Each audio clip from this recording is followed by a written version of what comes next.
মানুষের মধ্যে দুইটা শক্তি আছে, জোরে বলেন কয়টা? আরো জোরে। এক নম্বর শক্তি হলো দৈহিক, দ্বিতীয় নম্বর শক্তি হলো মানসিক।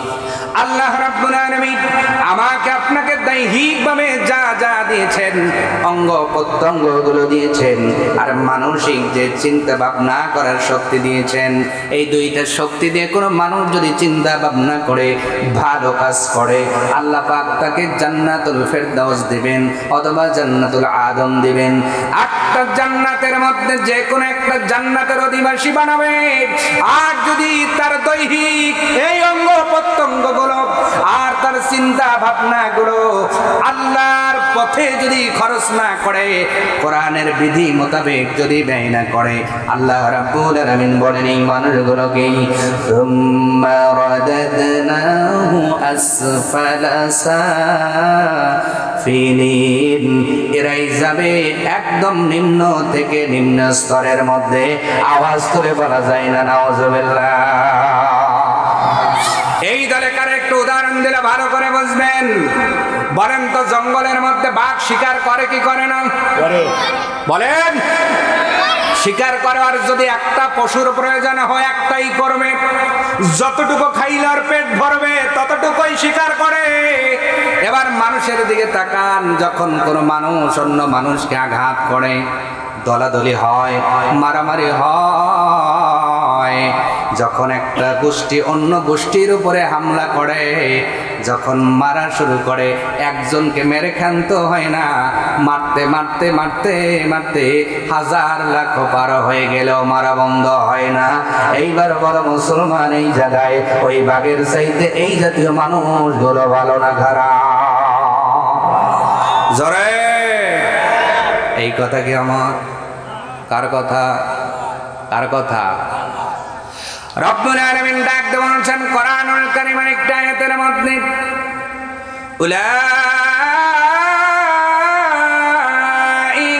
কাল আনআমি বাল হুম আযাল্লু উলাইকা হুমুল গাফিলুন।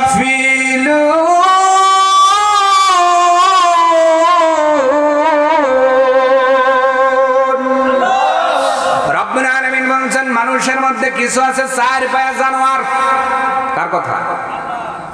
এই গালকে আমি দিছি? কথা কয় না। এই গালকে আমি দিছি? কে দিছে? আর নাম শব্দের অর্থ চার পায়া পশু। এই গালটা কে দিল?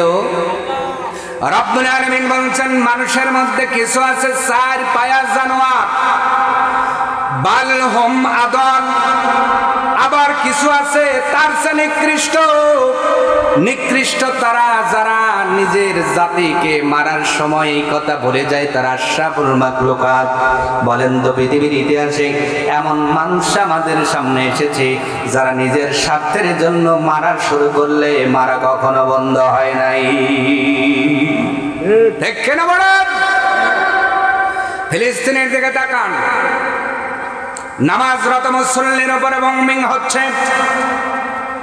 ছোট্ট ছোট্ট সন্তানগুলো আকাশের দিকে তাকায়া মায়ের কথা স্মরণ করে ফেল ফেল করে তাকিয়ে আছে। ও বাংলাদেশের মুসলমান, জান্নাতে যাওয়া কি এতই সহজ হয়ে যাবে নাকি? যদি আজকের এই অবস্থার মধ্যে তুমি যদি জান্নাতে যেতে চাও, ফিলিস্তিনের একটা ছোট্ট সন্তান যদি সামনে দাঁড়ায় বলে আল্লাহ এই মানুষটারে তুমি জান্নাতে দাও, অথচ এদের সামনে আমাদের বম্বিং করা হয়েছে, আমার মা চলে গিয়েছে, বাবা চলে গিয়েছে, আমি ইতিম হয়ে রাস্তায় রাস্তায় ঘুরেছি, আর তার আনন্দের সহিত ঈদ উদযাপন করেছে, আমাদের খবর তারা কোনোদিন নাই নাই। বলো তো, জন্মভূমির মানুষ, জান্নাতে যাওয়া কি সহজ হবে না কঠিন হবে? জোরে বলা লাগবে। আল্লাহর নবী বলেন কুল্লু মুসলিমুন কাল জাসাদ, প্রত্যেকটা মুসলমান একটা শরীরের মতো। আজকে তোমার মাথার মধ্যে ব্যথা হয়, তোমার ঘুম ধরে না, পায়ের মধ্যে ব্যথা হইলে তোমার জ্বর চলে আসে, অথচ আজকে ফিলিস্তিনের মধ্যে বম্বিং হয়, কেমন যেন পুরো মুসলমান স্তব্ধ হয়ে আছে, নীরব হয়ে আছে। আল্লাহর কসম, মালিকের সামনে দাঁড়িয়ে জান্নাতে যাওয়া সহজ হবে না, কঠিন হয়ে যাবে। ঠিক কিনা বলে? সম্মানিত ভাইয়েরা, এই জন্য নিম্ন থেকে নিম্ন স্তরে আল্লাহ পৌঁছায় দিবেন তাদেরকে যারা আল্লাহ দেওয়া অঙ্গ প্রত্যঙ্গ গুলো আল্লাহর রাস্তায় খাটাবে না, আল্লাহর দেওয়া চিন্তা শক্তি আল্লাহর পথে না খাটিয়ে নিজের যুক্তিতে খাটাবে, তারাই হলো আসফালা সাফিলিনের দলে। বলেন তো এবার, আমরা কি সম্মানিত হয়ে জান্নাতে যেতে চাই নাকি আসফালা সাফিলিন হয়ে জাহান্নামে যেতে চাই? কোথায় যেতে চান? হ্যাঁ, বুঝে বলছেন তো? জান্নাতে যাবেন কারা? একটু হাত তোলেন তো দেখি, লিল্লাহে তাকবীর।